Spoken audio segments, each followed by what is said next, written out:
Hi everyone, welcome to the bare minimum education. तो आज हम डिस्कस करेंगे 9 अगस्त 2022 की द हिंदू और द इंडियन एक्सप्रेस का न्यूज़ एनालिसिस। आज के एडिटोरियल्स इंडियन एक्सप्रेस के काफ़ी अच्छे हैं और जो आर्टिकल्स आए हैं द हिंदू में वो भी काफ़ी इंटरेस्टिंग है। So today it is all going to be about what is custody, what is the difference between police custody and judicial custody, SSLV launch, ordinance route, what is China saying about India's apprehensions about Sri Lanka's vessel, and everything, including that.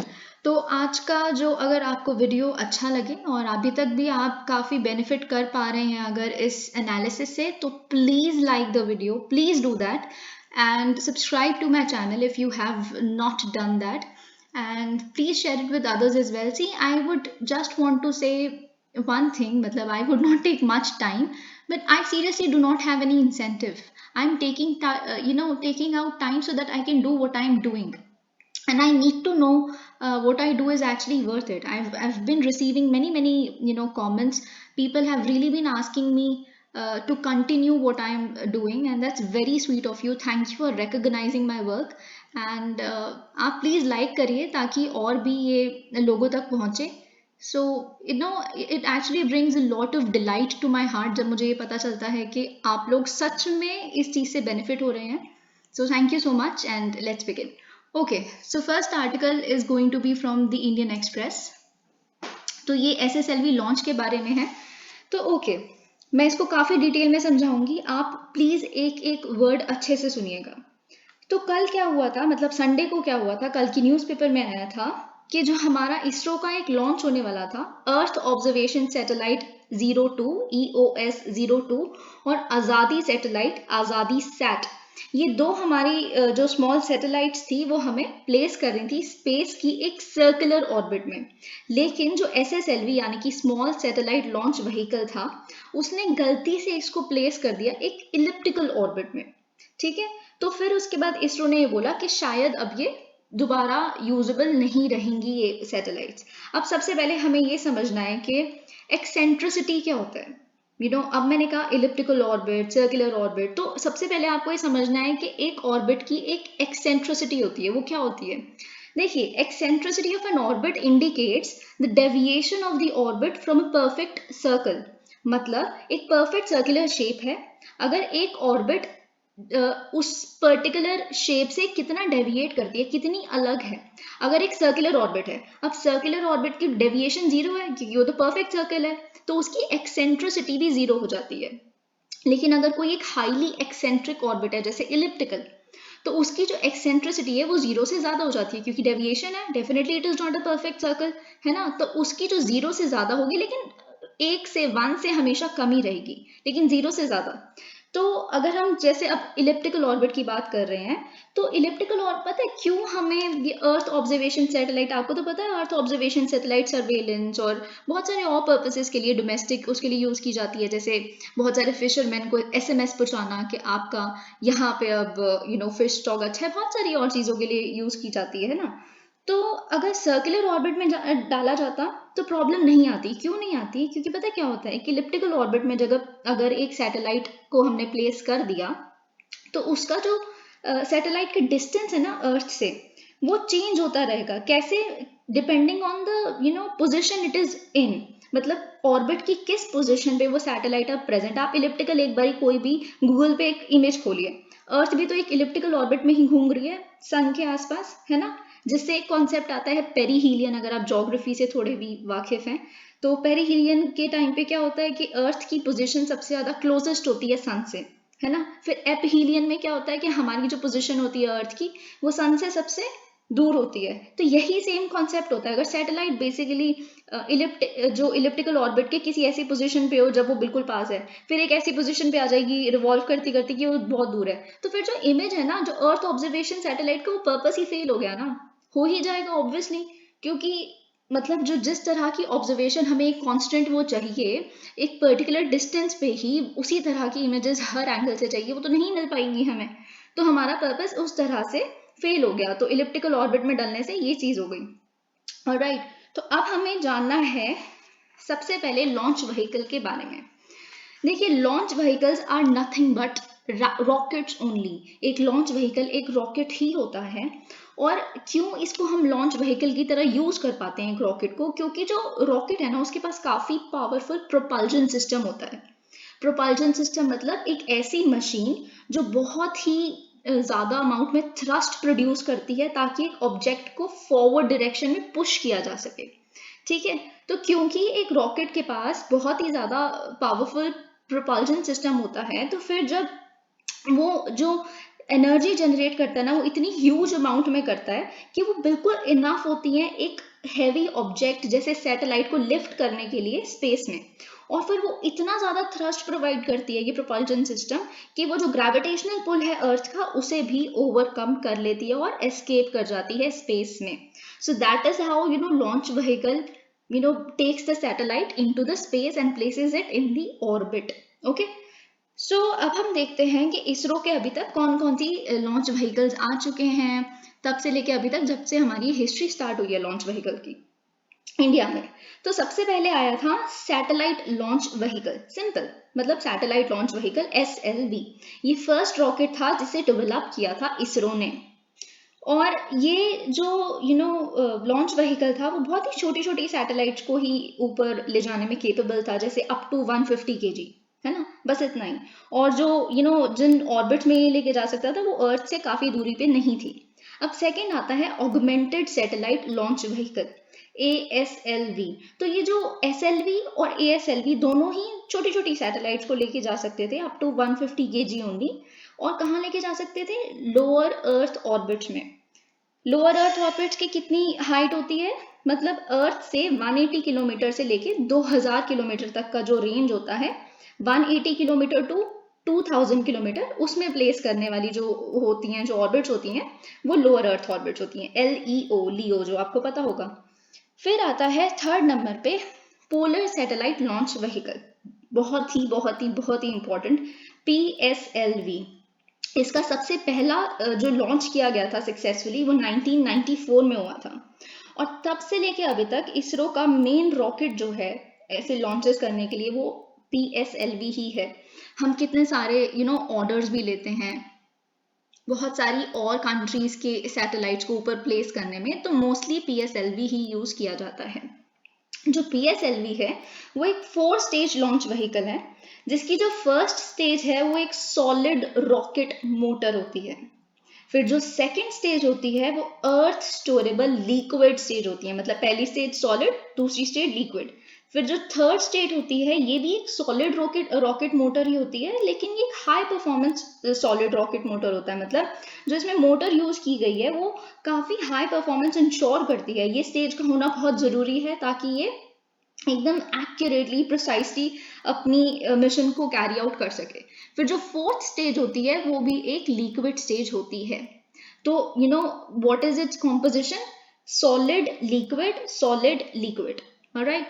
और अभी तक अगर मैं कुछ examples लूँ जहाँ पे successfully PSLV ने जो लॉन्चेस किए हैं आज तक, सबसे पहला एग्जांपल है चंद्रयान 1, जिसको 2000, मतलब एग्जाम्पल्स तो बहुत सारे हैं पर अगर एक बहुत जाने माने एग्जाम्पल्स में से लूँ मैं तो चंद्रयान 1 को जो 2008 में सक्सेसफुली PSLV का यूज करके लॉन्च किया गया था।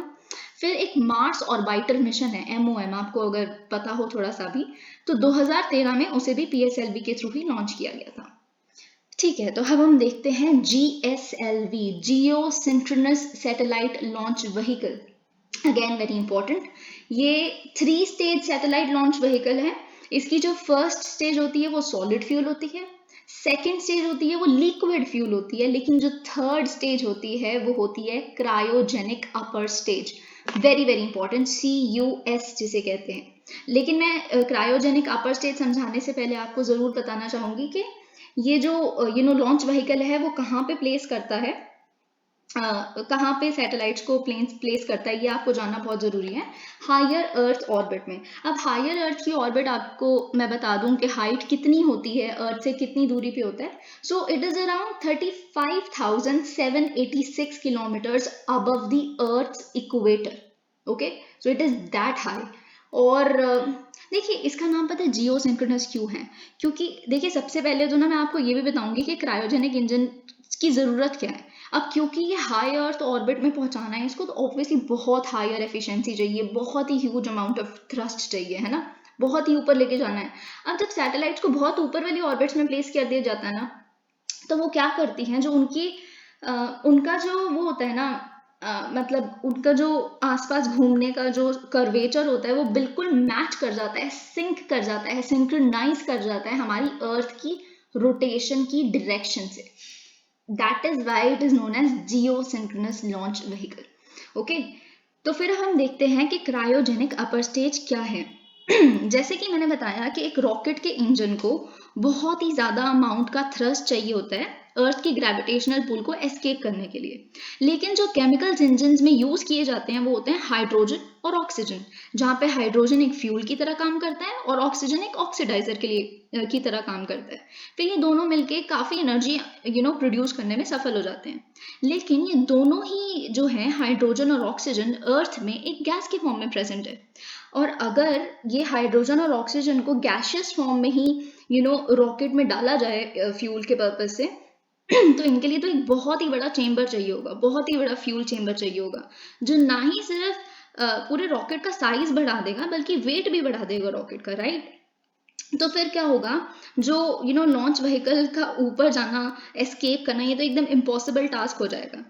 तो इसका सॉल्यूशन ये है कि हाइड्रोजन और ऑक्सीजन को एक लिक्विड फॉर्म में या फिर एक क्रायोजेनिक फॉर्म में यूज किया जाए, जिससे वो it becomes easier to transport, और जो वॉल्यूम है प्रोपेलेंट का वो भी डिक्रीज हो जाए। अब देखिए क्रायोजेनिक क्या होता है। Cryogenic is basically a word which is related with anything which is at low temperature. कुछ भी लो टेम्परेचर पे है, लो टेम्परेचर से मिलता जुलता कुछ भी, उसे क्रायोजेनिक कह देते हैं।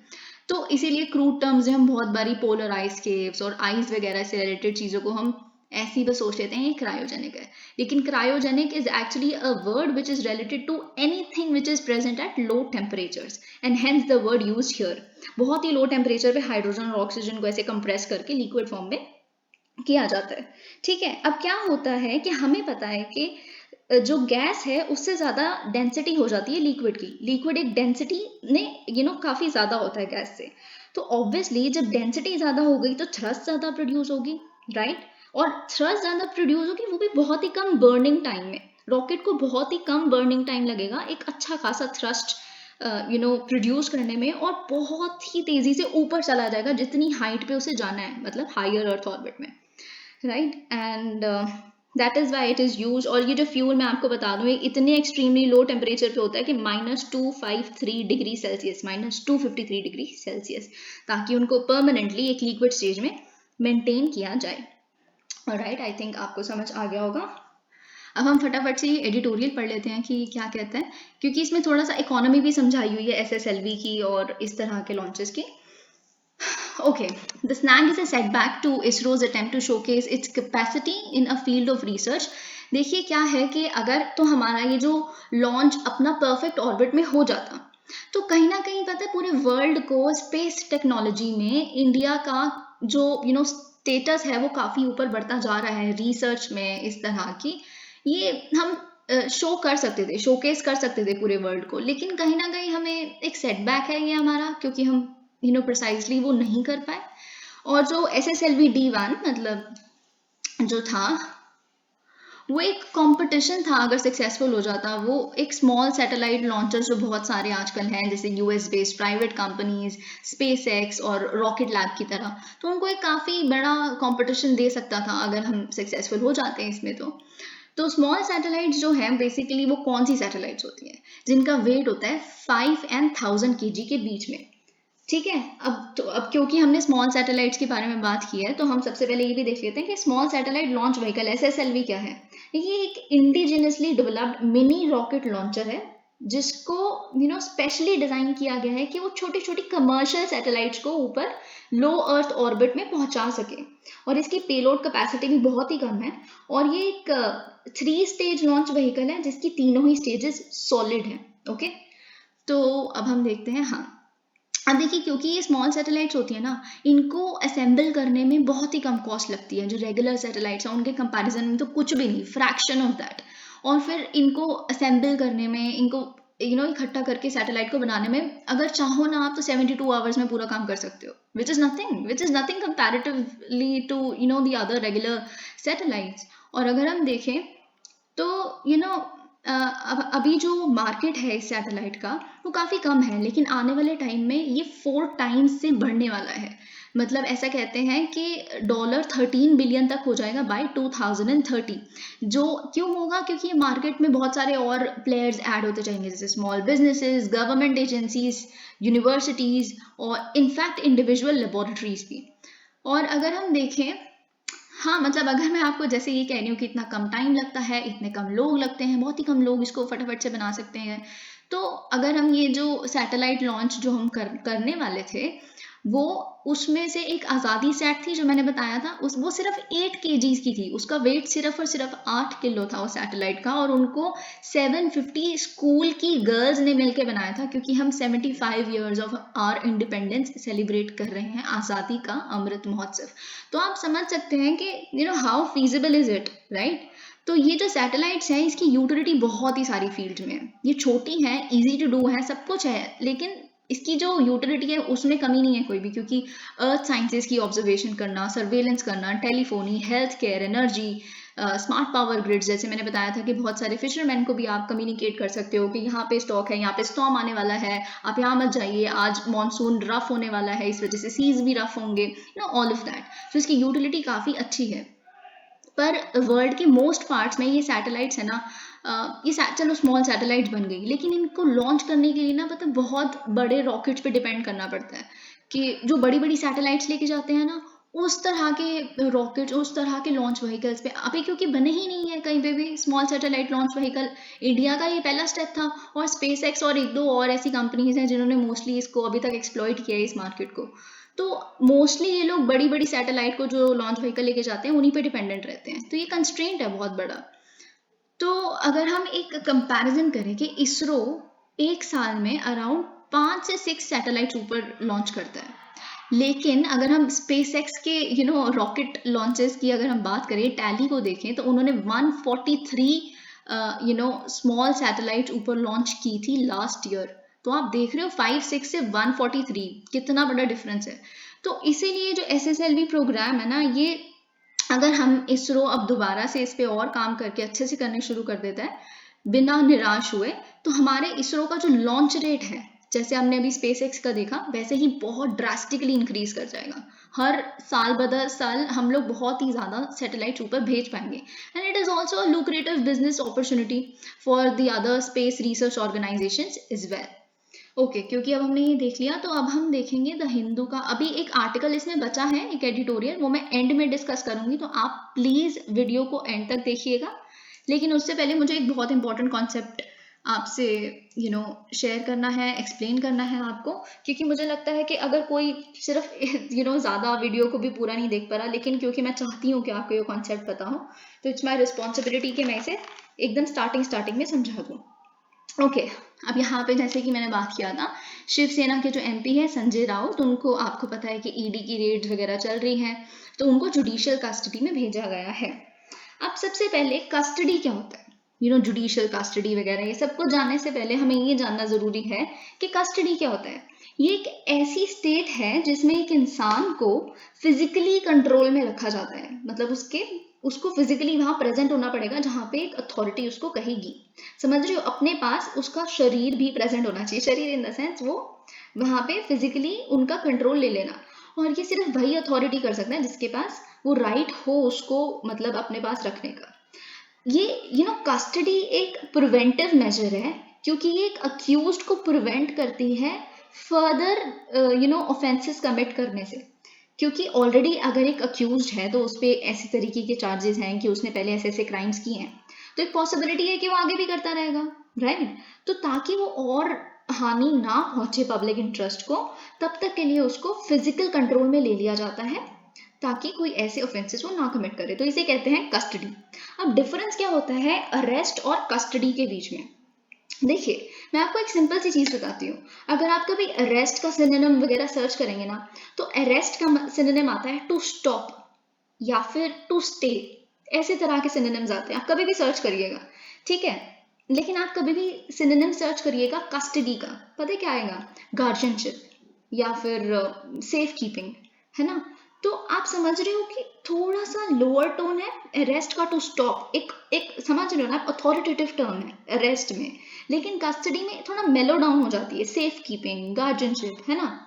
तो इसी तरह से अगर हम समझने की कोशिश करें कि अरेस्ट और कस्टडी में डिफरेंस क्या है, अरेस्ट में क्या होता है, फोर्सबली रिस्ट्रेन किया जाता है या फिर डिप्राइव किया जाता है एक इंसान को, ताकि वो अपनी जो पावर है पर्सनल लिबर्टी को एक्सरसाइज करने की, वो ना कर पाए, ठीक है, उसे अरेस्ट कहते हैं।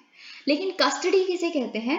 कस्टडी कहते हैं सर्वेलेंस को, या फिर कुछ रिस्ट्रिक्शंस लगा देना एक पर्सन की मूवमेंट पे, है ना?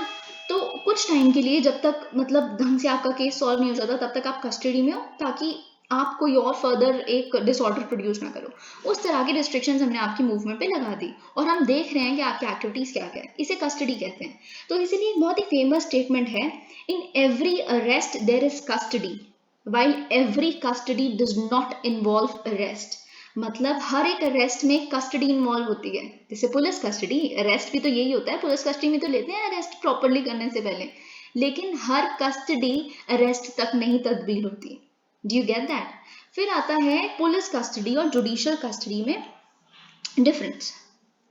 ये बहुत इंपॉर्टेंट है। जब एक अक्यूज्ड को, मतलब जब एक अक्यूज होता है, उसको अरेस्ट करती है पुलिस, तो उसको रखा जाता है लॉकअप में, एक पुलिस स्टेशन के लॉकअप में रखा जाता है बाय द पुलिस इटसेल्फ। मतलब पुलिस एक अक्यूज्ड को अपने पुलिस स्टेशन के लॉकअप में रखती है, उसे पुलिस कस्टडी कहते हैं। लेकिन फिर जुडिशियल कस्टडी क्या होता है? जब एक अक्यूज्ड को प्रिजन यानी कि जेल में रखा जाता है। जब जेल में अगर एक अक्यूज को रखा जाता है तो उसे जुडिशियल कस्टडी कहते हैं, और वो किसकी कस्टडी के अंदर होता है, किसकी सर्वेलेंस के अंदर होता है? एक मैजिस्ट्रेट की, ना कि पुलिस की, ना ही किसी और इन्वेस्टिगेटिंग अथॉरिटी की। एक मैजिस्ट्रेट की कस्टडी में रखा जाता है जब जेल में, उसे जुडिशियल कस्टडी कहते हैं। फिर जब एक इंसान को पुलिस कस्टडी में रखा जाता है, उसको यूजुअली पुलिस कस्टडी में 24 घंटे के लिए रखा जाता है अरेस्ट के बाद, है ना? अब ये 24 घंटे भी इसलिए 24 घंटे में वो चीज इंक्लूड नहीं है, वो टाइम इंक्लूड नहीं है जो ट्रैवलिंग में होगा, मतलब जो मैजिस्ट्रेट तक 24 घंटे बाद उसे पहुंचाना होगा। फिर जब 24 घंटे पुलिस कस्टडी में रख दिया, उसके बाद इट इज, जब उसको मैजिस्ट्रेट के सामने प्रस्तुत किया गया, it is solely in the hands of the magistrate कि वो जो अक्यूज्ड है उसको पुलिस कस्टडी में फर्दर रखा जाएगा या जुडिशियल कस्टडी में रखा जाएगा। तो फिर वो मैजिस्ट्रेट डिसाइड करेगा कि वो जो इंसान पुलिस कस्टडी से आया है उसको दोबारा पुलिस कस्टडी में ही रखा जाएगा कुछ और दिनों के लिए, या फिर उसकी कस्टडी को जुडिशियल कस्टडी में कन्वर्ट कर दिया जाएगा। और ठीक है, फिर उसके बाद पुलिस, अब जैसे मैंने कहा कि ये मैजिस्ट्रेट डिसाइड करेगा कि पुलिस कस्टडी में रखा जाएगा या जुडिशियल कस्टडी में, तो फिर इसका मतलब पुलिस कस्टडी तो 24 घंटे की हो चुकी है, तो उसे एक्सटेंड ही कर रही हो। अगर बाय चांस मैजिस्ट्रेट डिसाइड करता है कि ठीक है अभी इसको कुछ दिनों के लिए पुलिस कस्टडी में रखा जाएगा, तो फिर मतलब कितने और ड्यूरेशन तक एक्सटेंड किया जा सकता है पुलिस कस्टडी को। So police custody can be extended for a maximum of 15 days, 15 और दिनों के लिए उसे एक्सटेंड किया जा सकता है। लेकिन उसके बाद फिर एक मैजिस्ट्रेट को वो लेना ही पड़ेगा स्टेप, या तो आप जुडिशियल कस्टडी में उसे ट्रांसफर करो या फटाफट से उसका ट्रायल वो करो, प्रोसीड करवाओ, जो भी करना करो। लेकिन अगर बाय चांस मैजिस्ट्रेट ने डिसाइड किया कि एक इंसान को जुडिशियल कस्टडी में रखिए, लेकिन जुडिशियल कस्टडी का भी एक मैक्सिमम एक्सटेंशन पीरियड है ना, उसके बाद भी आपको प्रॉपर अपना ट्रायल चलाना पड़ेगा। जुडिशियल कस्टडी में भी आप एक हद तक रख सकते हो, ट्रायल करके कन्विक्ट करिए, जो भी करना करिए। लेकिन जुडिशियल कस्टडी की अगर हम देखें, एक मैक्सिमम पीरियड है 60 डेज, यानी कि अराउंड 2 महीने। हर ऑफेंस के लिए 60 डेज है मैक्सिमम कि आप जुडिशियल कस्टडी को एक्सटेंड कर सकते हो। लेकिन अगर जिस तरह का वो क्राइम में अक्यूज किया गया है एक इंसान को, अगर उस क्राइम की सजा 10 साल से ज्यादा का जेल है, तो उस केस में जो जुडिशियल कस्टडी है उसको एक्सटेंड किया जा सकता है 90 डेज तक। Okay, otherwise 60 days for all other offences. अब आती है जुडिशियल कस्टडी और पुलिस कस्टडी में बेल की बात। तो एक सेकेंड में आप इसको ऊपर ले जाओ। तो बेल की बात अगर हम करें, तो जुडिशियल कस्टडी में जो पर्सन, जो अक्यूज्ड है, जिसको रखा गया है, वो बेल के लिए अप्लाई कर सकता है। ठीक है। लेकिन पुलिस कस्टडी में मैंने बोला अप्लाई कर सकता है, लेकिन पुलिस कस्टडी में क्या होता है, वो अप्लाई करेगा, फिर देना ना देना वो मैजिस्ट्रेट के ऊपर हो जाता है। लेकिन पुलिस कस्टडी में क्या होता है, a person is entitled to be released forthwith on bail at the police station itself and as a matter of right। ठीक है, देखिए पुलिस कस्टडी में क्या होता है, एक राइट होता है अक्यूज्ड का, जिसको रखा गया है ना पुलिस कस्टडी में। फॉर एग्जांपल 24 घंटे के लिए आपको पुलिस कस्टडी में ले लिया, तो आपके पास ये राइट है कि जिस उस टाइम पे तो आप लॉकअप में हो एक पुलिस स्टेशन के, तो आपका ये राइट है कि अगर आप फर्निश कर देते हो एक बेल बॉन्ड को, एक रीजनेबल अमाउंट के बेल बॉन्ड को, तो आपके पास ये राइट है कि आपको वहीं से रिलीज किया जाएगा on bail. So you're not applying, you're asking for your right to be met, okay? तो पुलिस कस्टडी में bail is a right, you must remember this. अगर हम इंटेरोगेशन की बात करें दोनों में, तो पुलिस कस्टडी में जो इन्वेस्टिगेटिंग अथॉरिटी होती है, फॉर एग्जांपल पुलिस ही एक इन्वेस्टिगेटिंग अथॉरिटी की तरह काम कर रहे हैं अगर, है ना, तो फिर जो पुलिस ऑफिसर्स हैं वो एक इंसान को इंटेरोगेट कर सकते हैं पुलिस कस्टडी में। आपको पता होगा पुलिस कस्टडी की तो इतनी ज़्यादा बदनाम है इंडिया में, कितने आए दिन एडिटोरियल्स आते हैं, कितने आर्टिकल्स और भी छपते रहते हैं कि पुलिस कस्टडी में बहुत ज़्यादा टॉर्चर होता है, डंडे मार मार के, कईयों को बहुत ज़्यादा मार मार के मुंह से खून आ रहा होता है, और एक इंसान ने क्राइम ना भी किया हो ना, उससे बस निकलवाना होता है उसके मुंह से कि हाँ हम दोषी हैं। बाई चांस उस इंसान ने क्या पता वो डर के मारे बोल दिया हो, इतना ज़्यादा टॉर्चर होता है कहीं केसेस में, not in all the cases. लेकिन कई लोग कहते हैं कि नहीं ये थोड़ा तो टॉर्चर ज़रूरी है। इंडिया का आज तक सक्सेसफुल इसीलिए रहा है क्योंकि ये टॉर्चर वॉर्चर करके सच निकलवा लेते हैं। लेकिन अगर हम इंटरनेशनल कम्युनिटी की बात करें, वो इस तरह के पुलिस कस्टडी में जो टॉर्चर होता है इसके बिल्कुल खिलाफ है, और इंडिया ने अभी तक इसको रेटिफाई नहीं किया है इन तरह की इंटरनेशनल ऑब्लिगेशंस को। पर आई थिंक आने वाले टाइम में ये इशू बहुत ज़्यादा इमर्ज करेगा। सो ओके, लेकिन हम जुडिशियल कस्टडी की बात करें तो जो ऑफिशियल्स होते हैं, बाई चांस अगर कोई इंसान जुडिशियल कस्टडी में है तो कोई ऑफिशियल वहाँ पे जाता है, विजिट करता है जुडिशियल कस्टडी में, जब वो जेल में है कोई ऑफिशियल जाता है, तो अगर उसे बाई चांस कुछ पूछना है, कुछ सवाल पूछने हैं अक्यूज से, तो उसको पहले कोर्ट की परमिशन लेनी पड़ेगी। It cannot, or he or she cannot interrogate a person on his own, okay? So यही डिफरेंस था। अब हम देखते हैं, okay, don't disturb normal affairs with Sri Lanka. तो अब ये बहुत ही अच्छा इस चाइना का एक स्टेटमेंट आया है। अच्छा, तो मतलब इनके हिसाब से तो क्या ही होता है, reacting strongly to Sri Lanka's request to delay the visit. देखिए पता है क्या हमने क्या किया, अभी मैं आपको पूरी स्टोरी बताती हूँ कि एक वेसल है, चाइनीज वेसल युआंग वांग 5, ये क्या हुआ था लास्ट मंथ, श्रीलंका ने इनको क्लियरेंस दे दी थी कि आप हमारे हम्बनटोटा पोर्ट, जिसे चाइना ने ही लीज पे लिया हुआ है, आप हम्बनटोटा पोर्ट में रीफ्यूलिंग के लिए, रिप्लेनिशमेंट के लिए रुक सकते हैं अगस्त 11 से लेके अगस्त 17 तक। लेकिन इंडिया ने जब ऐसे ऐसे हमें रिपोर्ट्स मिलने लगी थी कुछ दिन पहले, इंडिया ने बहुत ही अफर्मली स्टेट कर दिया था कि we are very closely watching the entire situation and we are not going to take such an attitude, और मतलब हमारे लिए एक बहुत बड़ा सिक्योरिटी कंसर्न है। लेकिन अब श्रीलंका का ये फिर क्या हुआ, पहले तो रणिल विक्रम सिंह जी जो हैं वहाँ के प्रेसिडेंट हैं जो श्रीलंका के, उन्होंने कुछ नहीं कहा। लेकिन फिर एक दो दिनों बाद रणिल विक्रम सिंह जी की ये स्टेटमेंट आई कि हम, इंडिया ने सच में बहुत असिस्ट किया है। डेफिनेटली जनवरी से, जब से इनका जो इकोनॉमिक क्राइसिस है वो इमर्ज होना स्टार्ट किया है, और इंडिया ने कभी बदले में कुछ मांगा नहीं है। सीरियसली हमने we have done that out of humanity, out of our neighbourly affection, definitely so. तो लेकिन रणिल विक्रम सिंह जी ने पहले तो कुछ नहीं कहा, लेकिन जब इंडिया ने एक दो बार और कहा कि हम कंसर्न है इस चीज़ को लेके, तो रणिल विक्रम सिंह जी ने क्या किया, उनको थैंक यू किया पहली बात तो इंडिया को, कि मतलब हमारा काफ़ी साथ दिया। मैं अपने यहाँ के लोगों के बिहाफ पे और अपने ही बिहाफ पे इंडिया को और इंडिया के लोगों को थैंक यू बोलता हूँ कि आपने हमारे क्राइसिस की सिचुएशन में इतनी मदद की, क्योंकि चाइना तो नहीं खड़ा ना आज उनके साथ। कौन खड़ा है? चाइना ने क्यों नहीं सपोर्ट किया? डेट ट्रैप डिप्लोमेसी में तो उनको फंसा दिया है ना, वो तो भरते रहेंगे पूरी जिंदगी। उनका डेट टू जीडीपी रेशो 119% से भी ज़्यादा हो चुका है। वो तो उस टाइम था जब अभी क्राइसिस इमर्ज हो रहा था, तो अभी तो पता नहीं कितना है। तो now China has not even a single word to say, single word of sympathy, single word of compassion, of solidarity, nothing for Sri Lanka. तो अब ऑब्वियसली श्रीलंका पे एक प्रेशर डेवलप होना स्टार्ट किया कि इंडिया हमारी इतनी मदद कर रहा है, अगर इंडिया कंसर्न है इस शिप वेसल के हमारे यहाँ रुकने पे, तो फिर उन्होंने क्या किया कि जब तक हम फर्दर, ऐसा चाइना को इन्होंने कन्वे किया कि जब तक एक फर्दर कंसल्टेशन नहीं हो जाती इस केस में, तब तक के लिए आप डेफर कर दीजिए इस युआन वांग 5 का हम बनटोटा पे आना, आप प्लीज डेफर कर दीजिए, बाद की बाद में देखेंगे। तो इस चीज़ पे चाइना ने इंडिया को ब्लेम किया है। उन्होंने कहा है कि India's opposition to the visit is useless, senseless, and उन्होंने इंडिया को अर्ज किया है कि आप डिस्टर्ब मत करिए नॉर्मल एक्सचेंजेस को, हम जो चाइना और श्रीलंका के बीच में, ये सिर्फ नॉर्मल एक्सचेंज कह रहे हैं। अब मैं आपको एक चीज़ एडिशनल बताना चाहूँगी। कल एक इंडियन एक्सप्रेस में बहुत ही अच्छा एडिटोरियल आया था, उन्होंने सच में बहुत अच्छे से लिखा था। तो उसमें क्या था, ये लिखा था कि श्रीलंका आज तक ना बहुत ही ज़्यादा डू वी केयर एटीट्यूड लेके है इंडिया के सिक्योरिटी कंसर्न्स के लिए है ना।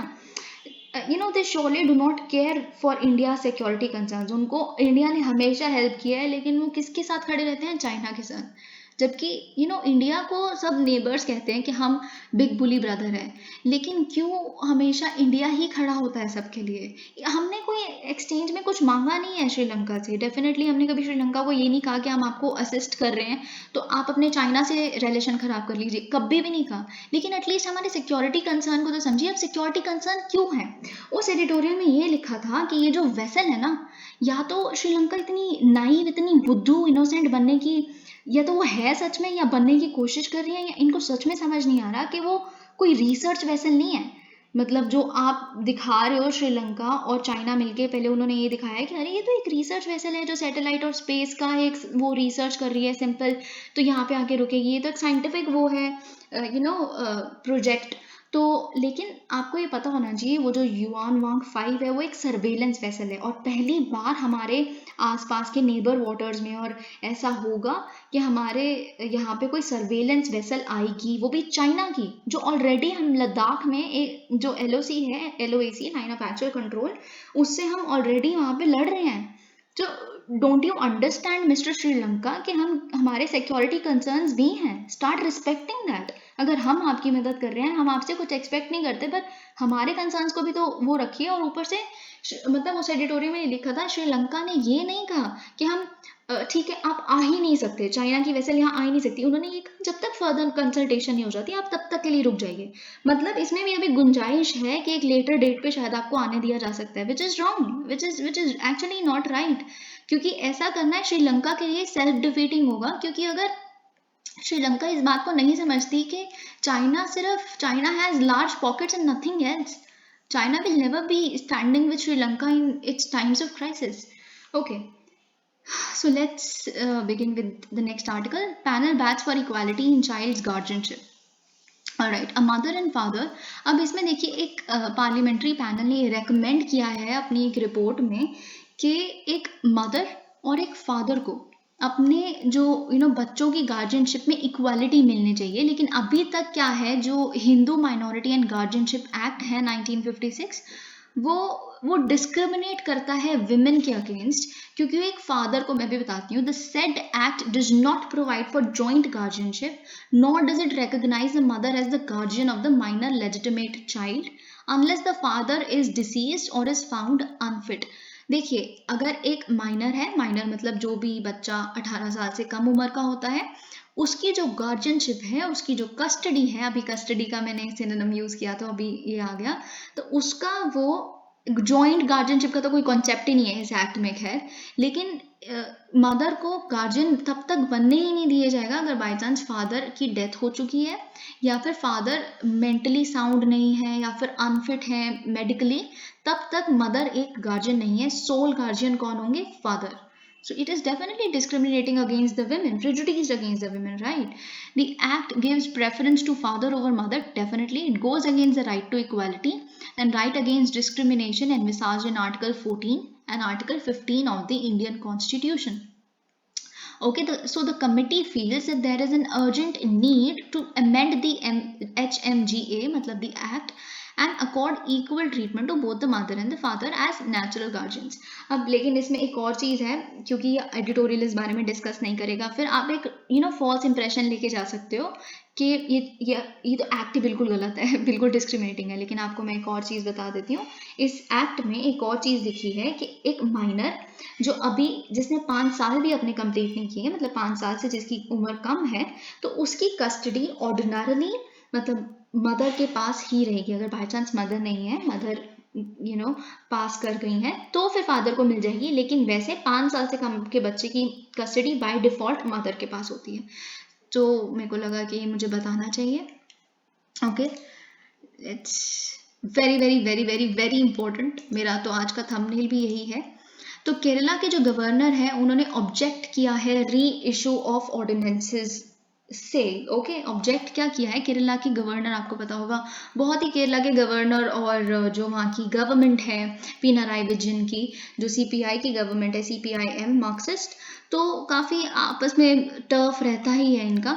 तो जो केरला के गवर्नर है आरिफ मोहम्मद खान, इन्होंने क्या कहा है कि स्टेट गवर्नमेंट जो हमारी जो केरला की है, वो जो एक रीइशू करने लग पड़ी है बहुत ज़्यादा ऑर्डिनेंसेस को, instead of getting the executive orders ratified by the assembly. तो ये जो आप रीइशू करते हो ऑर्डिनेंस को, मैं अभी एक्सप्लेन करूंगी सब कुछ, ये बिल्कुल गलत है। क्योंकि ऐसा इन्होंने क्यों कहा है, क्योंकि जो गवर्नमेंट है उन्होंने मिस्टर खान यानी कि गवर्नर को 11 ऑर्डिनेंसेस सेंड की है रीप्रोमलगेशन के लिए, ठीक है। और ये कुछ कुछ एक्ट्स हैं जैसे लोकायुक्ता 1999 एक्ट ऑफ केरला, और एक मतलब इसको अमेंड करने का, फिर एक अमेंडमेंट एक्ट है, amendment of the Kerala cooperative societies act 2022। तो इसको अगर मैं बताने लग पड़ी वैसे मैं आपको बता सकती हूँ, पर this is out of your scope, जो मैं अभी डिस्कस नहीं करूँगी। तो देखिए, सबसे पहले तो हम देख लेते हैं कि ऑर्डिनेंस क्या होता है। मैं अभी ये वाला पैराग्राफ बहुत इंपॉर्टेंट है, मैं आपको समझाऊंगी। ऑर्डिनेंस क्या होता है, वैसे तो एक होता है लॉ, है ना। एक लॉ, जब पार्लियामेंट का एग्जाम्पल लेते हैं, पार्लियामेंट के 2 हाउसेज हैं, right, upper house lower house, है ना, लोकसभा राज्यसभा। तो एक लॉ, एक बिल को पास होकर लॉ बनने के लिए दोनों ही हाउसेज की वोटिंग, एक मेजोरिटी की जरूरत है, दोनों ही सहमति जरूरत है।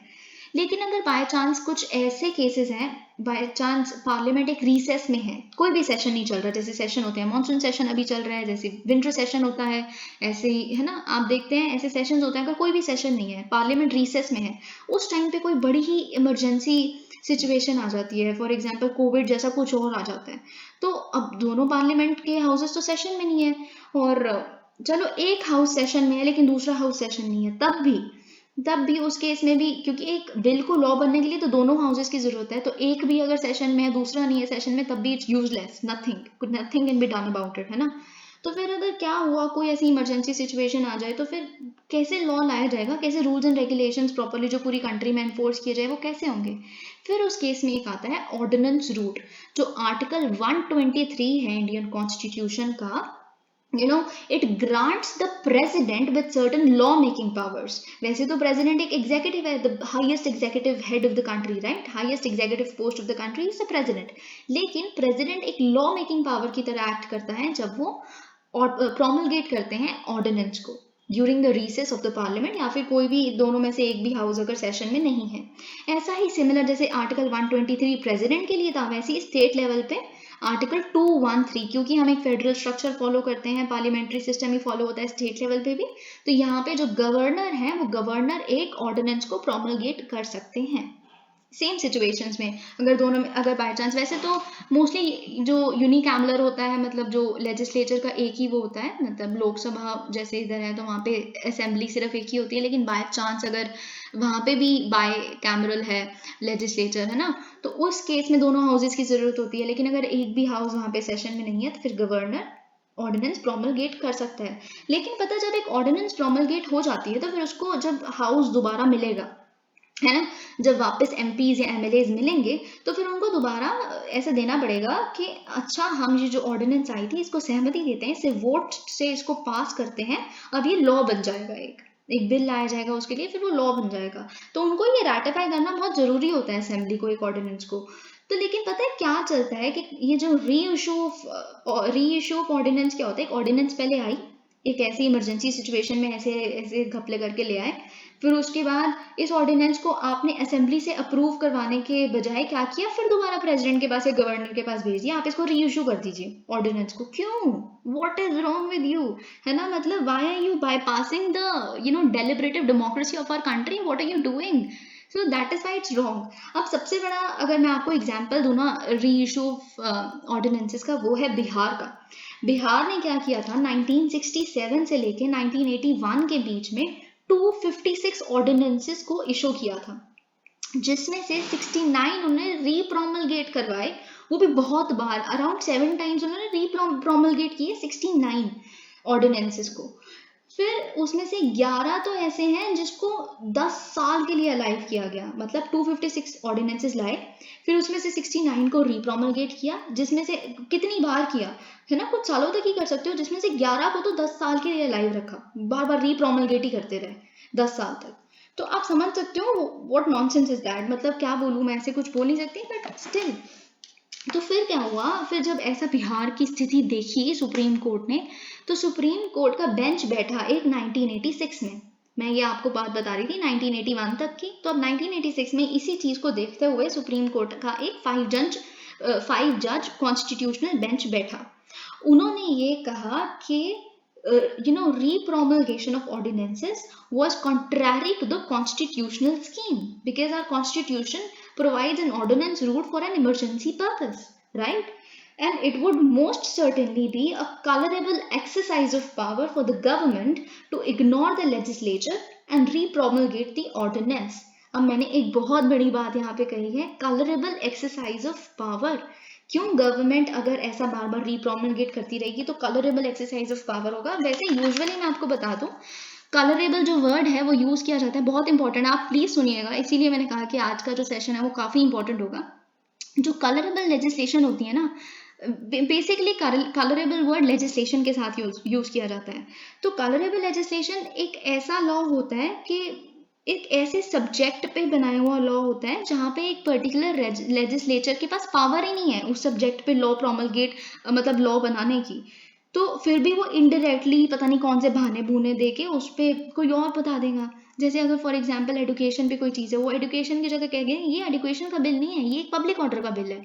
तो मतलब कुछ भी आप कह के ट्रेस पास कर देते हो, किसी और का सब्जेक्ट है। फॉर एग्जाम्पल अगर यूनियन लिस्ट में use of army union list में आती है, तो सिर्फ सेंट्रल गवर्नमेंट इस पे लॉ बना सकती है ना, तो स्टेट गवर्नमेंट तो नहीं बना सकती। अगर स्टेट गवर्नमेंट इस पे लॉ बनाएगी यूज ऑफ आर्मी पे, तो वो एक कलरेबल लेजिस्लेशन होगी, मतलब वो अपनी पावर्स से ज्यादा बाहर जा रहे हैं, you are surpassing your power.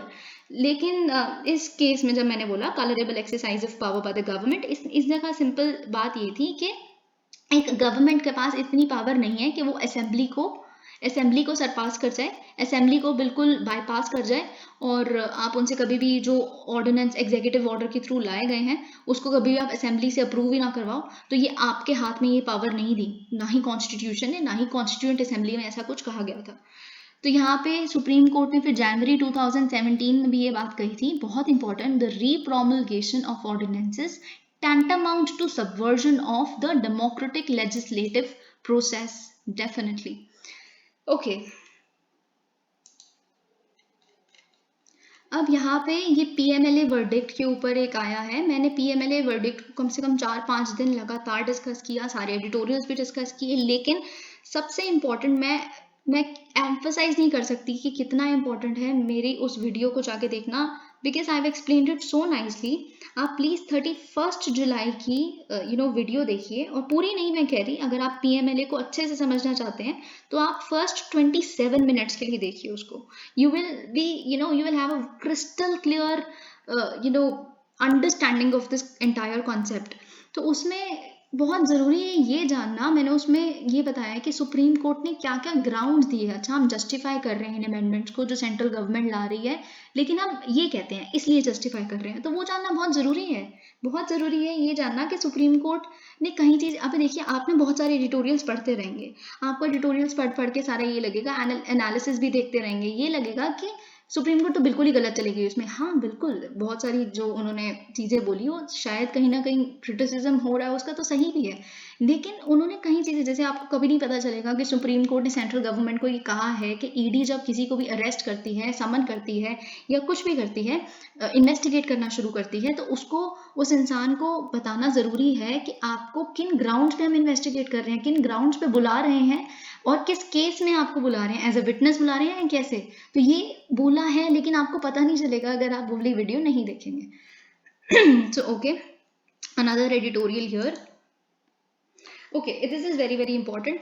मैं आपको ये a law without a flaw, ये अबॉर्शन के ऊपर है, बहुत ही अच्छा मतलब एडिटोरियल है ये भी मैं काफ़ी दिनों से डिस्कस कर रही हूँ, लेकिन मैं आपको बताना चाहूँगी हुआ क्या था। सुप्रीम कोर्ट के पास अभी एक अबॉर्शन का केस गया था, लेकिन वो सुप्रीम कोर्ट में जाने से पहले हाई कोर्ट के पास गया था। तो एक लड़की है, वो अनमैरिड है और उनकी उम्र अराउंड 25 साल की है।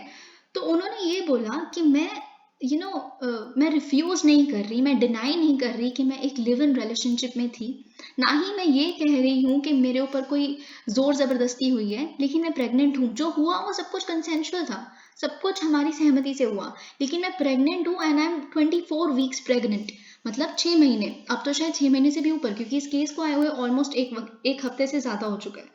तो उस लड़की ने ये कहा कि मैं प्रेग्नेंट हूँ। तो जैसे ही मैंने खुद ने डिस्कवर किया कि मैं प्रेग्नेंट हूँ, उन्होंने अराउंड 5th मंथ में डिस्कवर किया कि वो प्रेग्नेंट है, और जैसे ही उन्होंने खुद ने डिस्कवर किया, उन्होंने अपने पार्टनर को जब बताया तो उनके पार्टनर ने उनसे शादी करने के लिए मना कर दिया। तो अब उस लड़की का ये कहना था हाई कोर्ट को कि देखिए, मेरे ना 4 छोटे छोटे भाई बहन हैं और मैं एक फार्मर की बेटी हूँ, हमारा घर कैसे कैसे चलता है और मैं खुद भी अपने बच्चे को पालने लायक नहीं हूँ, क्योंकि मेरे पास सिर्फ एक बीए की डिग्री है, ना मेरे पास इतनी बहुत खास कोई इनकम है। और आपको पता है कि कितना सोसाइटल टैबू, कितना मेंटल फ्रस्ट्रेशन और क्या क्या आएगा अगर ये बच्चा इस दुनिया में आ गया। तो आई रियली रिक्वेस्ट कि आप प्लीज़ मुझे टर्मिनेट करने की इजाज़त दे दीजिए। तो इस पे हाई कोर्ट ने, आपको पता है क्या कहा? हाई कोर्ट ने कहा, देखिए आप तो अनमैरिड हैं, तो जो MTP एक्ट है 1971, उसके रूल्स हैं, 2003 रूल्स भी हैं उसके, मतलब 2003 रूल्स नहीं, रूल्स जो लाए गए थे साल 2003 में।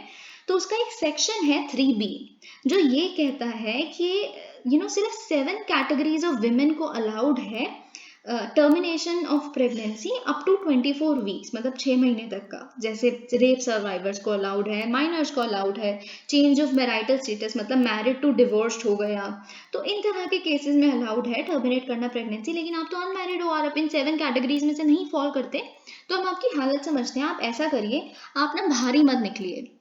हाँ, मैं या तो कोर्ट ऐसा इंश्योर करेगा, या मैं पर्सनल लेवल पे इंश्योर करूंगा, या तो गवर्नमेंट इंश्योर करेगी दिल्ली की, या तो सेंट्रल गवर्नमेंट इंश्योर करेगी कि आपको एक हॉस्पिटल में हम रख लेंगे जब तक आपकी डिलीवरी नहीं हो जाती। आप मत निकलिएगा, कोई आपको कुछ कहेगा ही नहीं, किसी को पता ही नहीं चलेगा फालतू। तो आप ऐसा करिएगा, वहाँ रहिए, आप बच्चे को इस दुनिया में लाइए, क्योंकि आपने बच्चे को मार दिया ना आप 6 महीने के बाद, और 6 महीने की आपकी प्रेगनेंसी होगी, तो एक फीटल मर्डर की तरह होगा। तो आप बच्चे को इस दुनिया में लाइए, और फिर उसके बाद क्या करेंगे? अडॉप्शन करने वाले तो बहुत है ना, हम बच्चे को अडॉप्ट करवा देंगे। मैं इंश्योर करूंगा कि आपका बच्चा अडॉप्ट हो जाए, तो आपको बिल्कुल टेंशन लेने की जरूरत नहीं है। लेकिन आप ये नहीं कर सकते, आप अबॉर्शन नहीं करवा सकते। तो फिर जब उन्होंने अपील फाइल की उस लड़की ने सुप्रीम कोर्ट में, supreme court was actually like supreme court actually went gaga over the fact कि हाई कोर्ट ने ये स्टेटमेंट देके मना किया। In fact supreme court was very empathetic and compassionate towards the women, the lady, के जो भी उन्होंने रीजन किए कि वो नहीं पाल सकती, she was crying by this the entire case, के उनके छोटे छोटे बच्चे हैं, उनके छोटे छोटे भाई बहन हैं, वो एक फार्मर फैमिली से बिलोंग करती है, कितना मुश्किल हो जाएगा एक बच्चे को पूरी जिंदगी के लिए पालना। तो सुप्रीम कोर्ट ने फिर एक बहुत ही अच्छी स्टेटमेंट दी, वो हम यहाँ पढ़ेंगे कि एक अनमैरिड और मैरिड वुमेन में कैसे डिफ्रेंशिएट कर देते हो, मतलब कैसे हो सकता है ऐसे। तो मैं आपको ये एडिटोरियल पढ़ने से पहले ये बता देती हूँ। एक MTP एक्ट है, medical termination of pregnancy act 1971। फिर एक medical termination of pregnancy act आया 2021 में, जो थोड़ा सा प्रोग्रेसिव है ऑब्वियसली 1971 के मुताबिक। तो पहले 1971 वाले एक्ट में प्रिवेसी का कोई मेंशन ही नहीं है, no mention of privacy at all. लेकिन जो 2021 का एक्ट है वो प्रोटेक्ट करता है कॉन्फिडेंशियलिटी ऑफ डेटा, जो भी टर्मिनेशन से रिलेटेड अबॉर्शन के टाइम पे जो भी आपका डेटा वगैरह लेते हैं वो किसी को रिवील नहीं किया जाएगा, और डिग्निटी ऑफ वुमेन को भी मेंशन करता है। जो 1971 वाला एक्ट है उसमें एक डॉक्टर के ओपिनियन की जरूरत होती है अगर termination with in 12 weeks of conception के अंडर है, और 2 डॉक्टर्स के ओपिनियन की जरूरत होती है अगर जो टर्मिनेशन है वो 20 वीक्स तक का है। लेकिन अगर हम 2021 वाले एक्ट की बात करें तो उसमें एक डॉक्टर के ओपिनियन की जरूरत होती है अगर जो टर्मिनेशन है वो 20 वीक्स तक का है। 2 डॉक्टर के ओपिनियन की जरूरत होती है 20 to 24 वीक्स का अगर जो है प्रेगनेंसी का टाइम, और एक मेडिकल बोर्ड के बैठने की जरूरत होती है अगर 6 महीने यानी कि 24 वीक से ऊपर का अगर कोई वो है तो प्रेगनेंसी का केस है तो सुप्रीम कोर्ट ने भी यही कहा क्योंकि आपकी 24 वीक्स से ज़्यादा की प्रेगनेंसी हो चुकी है तो अब एक मेडिकल बोर्ड बैठेगा। वो मेडिकल बोर्ड के जो भी वो होगी, अगर तो आपकी जान को कोई खतरा नहीं है तो डेफिनेटली आपका ये जो अबॉर्शन की प्ली है वो सुनी जाएगी। आप अपना बिल्कुल टर्मिनेट करवाइए प्रेगनेंसी, आपकी बस हेल्थ को कुछ नहीं होना चाहिए। So this was the entire argument of supreme court which is very nice. तो सुप्रीम कोर्ट के अब जो बेंच है जस्टिस डीवाई चंद्रचूड़ के, वो उन्होंने अब वो काफ़ी सोच रहे हैं कि ऐसे केसेस आने से अच्छा हम एक अच्छी जजमेंट देते हैं जिससे एक एग्जाम्पल सेट हो जाए कि अनमैरिड वुमेन और मैरिड वुमेन दोनों को ही हक है एक बॉडीली ऑटोनॉमी का। वो हम देखते हैं, अब एडिटोरियल पढ़ते हैं। अब इसमें एडिटोरियल में एक बहुत अच्छी चीज़ लिखी है कि सबसे ज़्यादा जो कोर्ट जजमेंट्स को, जिन तरह की कोर्ट जजमेंट्स को सेलिब्रेट किया जाता है ना, वो जजमेंट्स होती हैं जिसमें एक अगर किसी लॉ में कोई इनहेरेंट बायस इन्वॉल्व है गवर्नमेंट द्वारा बनाए किसी लॉ में, तो अगर कोई कोर्ट की जजमेंट उस बायस को हटा देती है, एलिमिनेट कर देती है, तो वो जजमेंट्स बेस्ट होती हैं।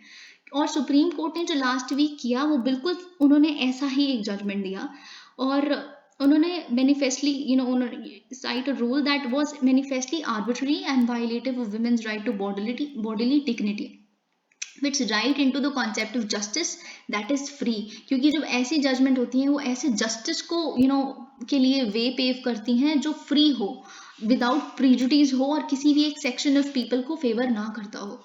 तो जैसे जो मैंने बताया कि एक बेंच है comprising justice DY Chandrachud and GB Pardiwala, उन्होंने कंसिडर किया है कि हम शायद एक ऐसी जजमेंट देंगे जो एक लेवल प्लेइंग फील्ड प्रोवाइड करेगा मेडिकल अबॉर्शन के केस में। तो बस उन्होंने यही सब कहा है। हाँ, और पता है उन्होंने एक सिंपल सी बात, यही मेरा भी आर्ग्यूमेंट है कि अगर एक मैरिड वुमेन को एक्सेस है अबॉर्शन फैसिलिटीज का एक सेम पीरियड के लिए जिसके लिए आप अनमैरिड वुमेन को कह रहे हो कि आपकी हेल्थ को खतरा है, मैरिड वुमेन की हेल्थ को खतरा नहीं है उस पीरियड में, वो अबॉर्शन करवा सकती है, लेकिन अनमैरिड वुमेन को आप ऐसे अजीब अजीब से स्टेटमेंट्स दे के ऐसे कर रहे हो, तो मतलब क्या लॉजिक है? मतलब डिफरेंट कैसे है मैरिड और अनमैरिड वुमेन? अगर सेम पीरियड ऑफ प्रेगनेंसी को उन्होंने टर्मिनेट करना है तो that was Justice T.Y. Chandrachud's statement, argument at a time when the United, अब ये देखिए हमारी सुप्रीम कोर्ट एक ऐसे टाइम पे ऐसी जजमेंट्स पास कर रही हैं जब जो अमेरिका के सुप्रीम कोर्ट हैं, जहाँ से सुप्रीम कोर्ट का कॉन्सेप्ट ओरिजिनेट होता है, जिनके लाइंस पे हमारा सुप्रीम कोर्ट बना है, अमेरिका के सुप्रीम कोर्ट ने रिसेंटली एक रूलिंग दी ओवरटर्निंग रोए वर्सेस वेड, और उन्होंने अपने ही देश को पता नहीं कितने 100 साल पीछे ले गए वो अबॉर्शन के क्वेश्चन पे, क्योंकि अबॉर्शन को एक तरह से अनकॉन्स्टिट्यूशनल, इलीगल डिक्लेयर कर दिया क्योंकि एक फीटस के डेथ के बराबर है, उन्होंने ये चीज़ कह दी। तो इंडिया का जो एपेक्स कोर्ट है it has stood out in a sharp contrast, और उन्होंने एक एग्जाम्पल सेट कर दिया है कि हम बिल्कुल मॉडर्न है, सही सेंसेस में और प्रोग्रेसिव भी हैं, और हम ये जो इनकन्सिस्टेंसीज होती हैं एग्जिस्टिंग लॉज में उनको एलिमिनेट करने के लिए खड़े हैं। और फिर ये आर्टिकल 14 ऑफ द कॉन्स्टिट्यूशन जैसे बताया, जिनको हर इंसान को इक्वालिटी बिफोर द लॉ और equal protection of laws grant करती है, ये कहीं ना कहीं उन्होंने वैलिडेट कर दिया सुप्रीम कोर्ट। और बस यही सब। ऑलराइट, अब जो नेक्स्ट आर्टिकल हम डिस्कस करेंगे वो है no district level minority groups says supreme court. देखिए सुप्रीम कोर्ट का एक बेंच है जहाँ पे उन्होंने ओरली ऑब्जर्व किया कि ये कॉन्ट्रारी टू लॉ हो जाएगा अगर हम रिलीजियस और लिंग्विस्टिक माइनॉरिटी कम्युनिटीज को डिस्ट्रिक्ट वाइज आइडेंटिफाई करना स्टार्ट कर दे, क्योंकि ये सिर्फ और सिर्फ स्टेट वाइज ही हो सकता है। ये माइनॉरिटी ग्रुप्स हैं, ये आइडेंटिफाई सिर्फ स्टेट लेवल पे ही किया जा सकता है, and we can not do that, we can not let that happen. अब पता है यहाँ पे जो पिटिशनर थे देवकी नंदन ठाकुर जी, ये एक मथुरा के रेजिडेंट थे। उन्होंने क्या किया, उन्होंने अपनी पिटिशन में ये बोला था कि जो हिंदूज है ना, उनको माइनॉरिटी स्टेटस नहीं मिलता ऐसी स्टेट्स में जहाँ पे वो socially, economically, politically non dominant है, या फिर नंबर में कम है, मतलब कोई और कम्युनिटी नंबर में ज़्यादा है और उस स्टेट में हिंदूज कम नंबर में है, तो ऐसी स्टेट्स में तो माइनॉरिटी स्टेटस मिलना चाहिए, ये उनकी प्ली थी। और उस पिटिशन में एक और उनका वो था कि जो माइनॉरिटीज़ को आइडेंटिफाई किया जाए वो डिस्ट्रिक्ट वाइज किया जाए। आप समझ रहे हैं, डिस्ट्रिक्ट वाइज माइनॉरिटीज़ को आइडेंटिफाई करने का मतलब फॉर एग्जांपल आप जहाँ भी रहते हैं उस स्टेट में हिंदूज शायद मेजॉरिटी में हो, लेकिन आप जहाँ रहते हैं, जिस डिस्ट्रिक्ट में रहते हैं, उस डिस्ट्रिक्ट में शायद हिंदूज माइनॉरिटी में हो और मुस्लिम्स मेजॉरिटी में हो, या क्रिश्चियंस मेजॉरिटी में हो, या बुद्धिस्ट मेजॉरिटी में हो, तो उस डिस्ट्रिक्ट में, उस पर्टिकुलर डिस्ट्रिक्ट में ही आपको माइनॉरिटी स्टेटस मिल जाए कि अगर उस डिस्ट्रिक्ट में कोई भी जॉब तरीके की होगी, जॉब वगैरह कुछ भी होगा, वहाँ पे आपको एक स्पेशल प्रिविलेज मिले उस डिस्ट्रिक्ट में, तो ऐसा कुछ। तो इतना माइक्रो मैनेजिंग हो जाएगी, इसलिए सुप्रीम कोर्ट ने बिल्कुल बोला है कि ऐसा नहीं हो सकता, और जो आप कह रहे हो ये सब तो बिल्कुल ही नहीं हो सकता। और पता है उन्होंने क्या कहा, एक सुप्रीम कोर्ट ने सिंपल सी बात पता है क्या कही, हम हवा में नहीं, we can not pass on judgments in the air. Supreme court का ये कहना था, आप पहले कोई कंक्रीट केस लेके आइए। आप कह रही न्यूमेरिकली इंफीरियर या कुछ भी, माइनॉरिटी स्टेटस के कुछ क्राइटेरिया होते हैं सर। उन्होंने उनको ये कहा, माइनॉरिटी स्टेटस में आप पहले कोई ऐसा केस लेके आइए जहाँ पे आप कह रहे हैं कि न्यूमेरिकली इंफीरियर या सोशली एंड इकोनॉमिकली बैकवर्ड है, कैसे भी हिंदूज हैं उस पर्टिकुलर जगह पे और उनके साथ गलत हो रहा है वहाँ पे, तो आप ऐसा कोई केस तो लेके आइए, बस हिंदूज के साथ ऐसा हो रहा है ये कह के हम ऐसी हवा में नहीं पास कर सकते जजमेंट। आप कोई किसी इंसान का केस लाइए, 2-3 घर, कोई ऐसी कोई स्टेटमेंट्स लाइए, किसी के साथ किसी को डिस्क्रिमिनेट किया जा रहा है किसी जॉब प्रोफाइल के लिए, कुछ ऐसा हो रहा है उस स्टेट में, तो बताइए हमें, तब तो हम कुछ बोल सकते हैं, लेकिन ऐसे थोड़ा ना हम कुछ भी बोल देंगे। So that was the supreme court's stake. Bill to set up carbon markets pass, आपको पता है कि ये बहुत इंपॉर्टेंट है। और ये क्यों इम्पोर्टेंट है, क्योंकि ये एक बिल लाया गया है, एनर्जी कंजर्वेशन अमेंडमेंट बिल 2022। तो ये आपको मैं बता दूं कि एक्चुअल में क्या है, ये अमेंड करने के लिए लाया गया है एनर्जी कंजर्वेशन एक्ट 2001 को। जो एनर्जी कंजर्वेशन एक्ट है 2001, ये एम्पावर करता है सेंटर को कि वो स्पेसिफाई कर सके particular norms of energy efficiency. मतलब वो क्या करेगा, स्टैंडर्ड सेट कर देंगे सेंट्रल गवर्नमेंट कि ये जो अप्लायंस है इतनी अगर फॉर एग्जांपल रेफ्रिजरेटर्स हैं, है ना, it is an appliance, refrigerators को 3 स्टार होना ही चाहिए, तभी वो एफिशिएंटली मतलब वर्क कर रहे हैं, एनर्जी एफिशिएंसी वो मेंटेन कर रहे हैं, वरना वो एनर्जी वेस्ट कर रही है उस तरह की अप्लायंस।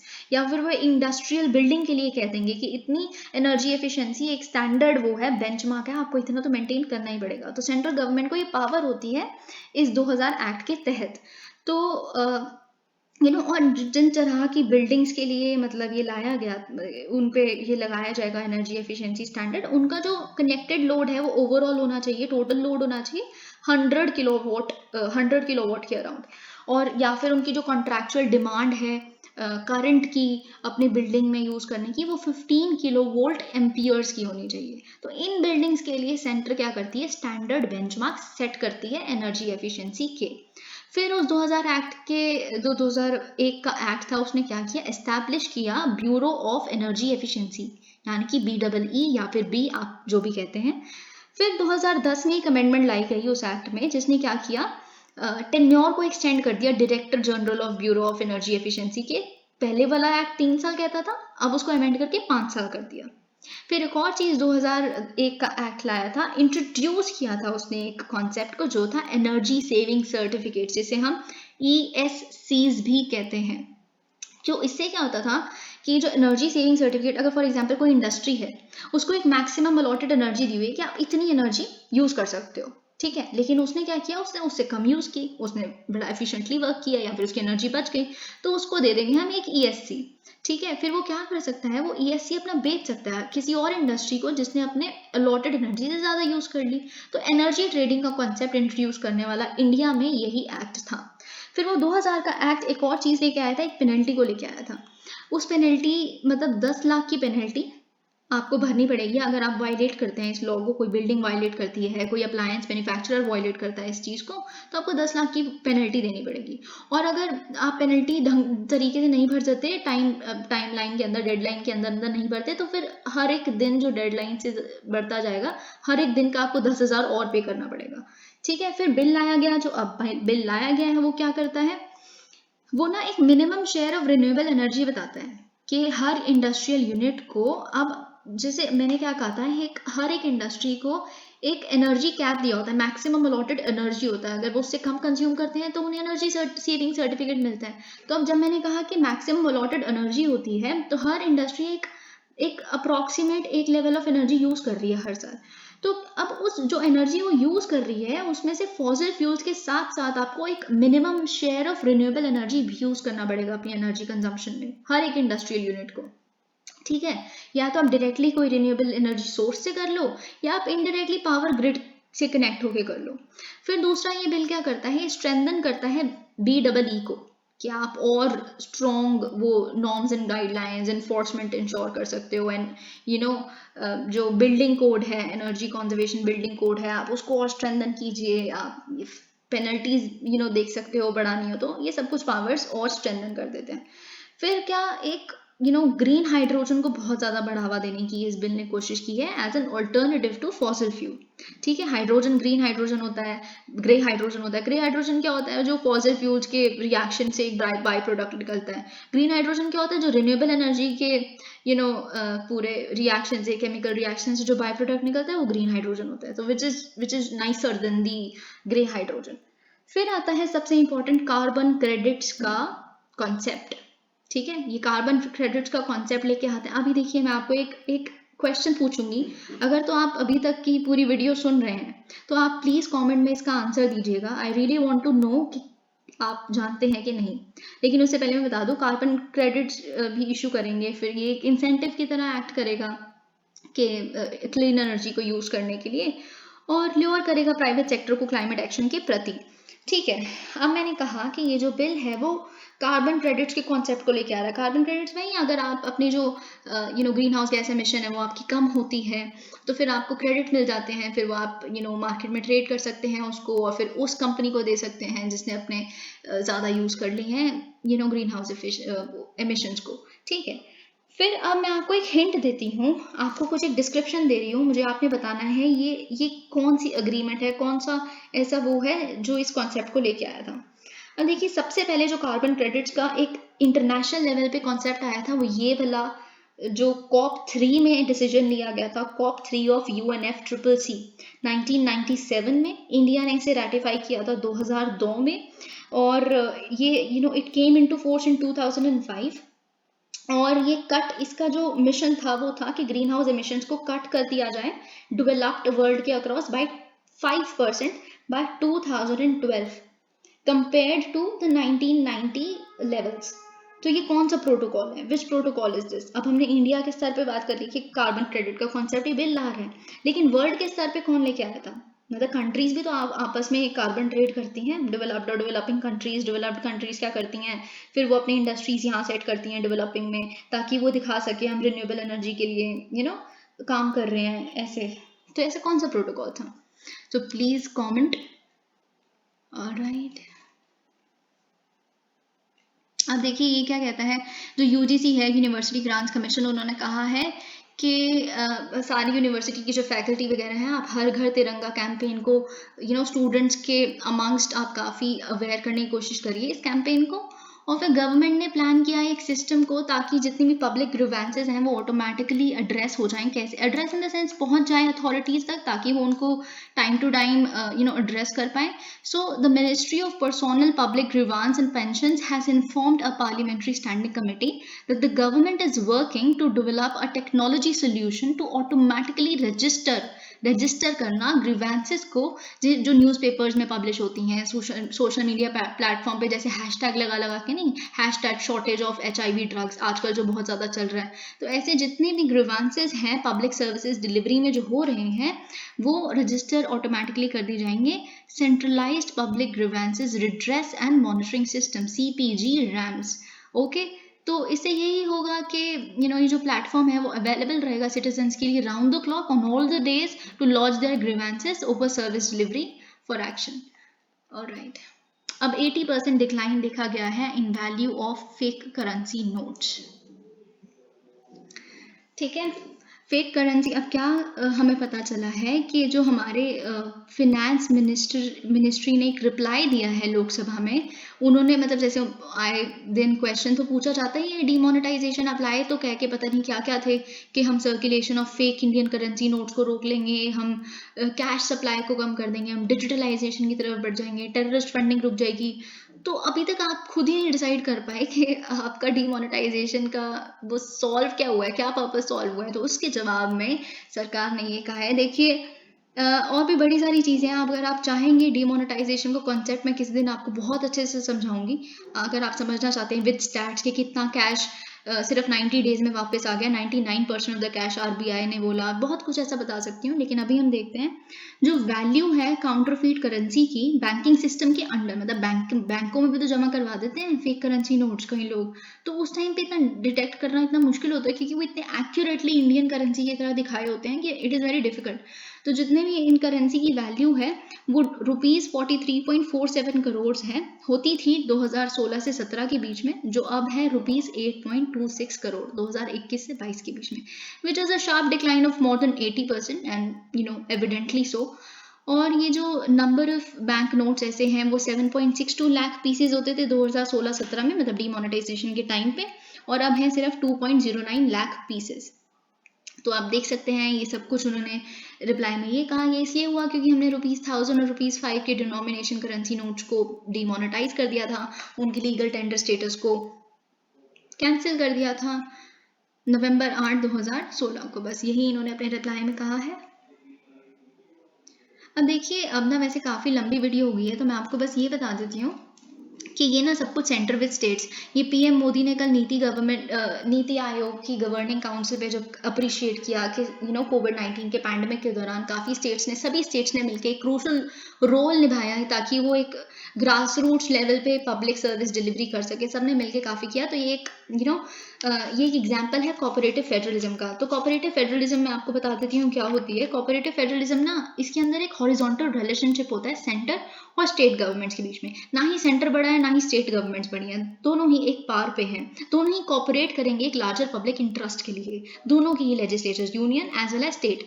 तो यही कोविड-19 के टाइम पे हुआ भी था, जैसे प्रधानमंत्री गरीब कल्याण योजना जब आई थी तो दोनों ने मिलकर इंप्लीमेंट किया था, स्टेट्स ने बिल्कुल साथ दिया था। या फिर एक एग्जाम्पल है जीएसटी काउंसिल में, या फिर नीति आयोग के उसमें सारे ही चीफ मिनिस्टर्स का प्रेजेंस होना, लेफ्टिनेंट गवर्नर्स ऑफ यूटीज का प्रेजेंट होना।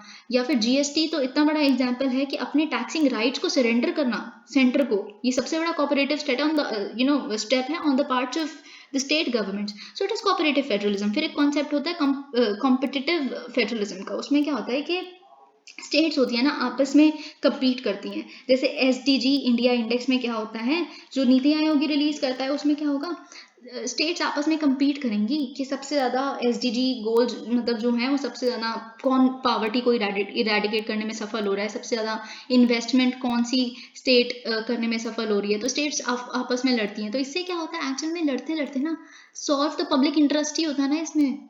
तो दोनों ही cooperative as well as competitive, दोनों ही फेडरलिज्म का कॉन्सेप्ट सॉल्व पब्लिक इंटरेस्ट को ही करता है। सो दिस वाज वैसे इसमें बहुत कुछ थोड़ा थोड़ा सा और था पर इतना इंपॉर्टेंट नहीं है। So that's it for today. Thank you so much. If you like the video, please hit the like button and share it with others, and also subscribe to my channel. Thank you.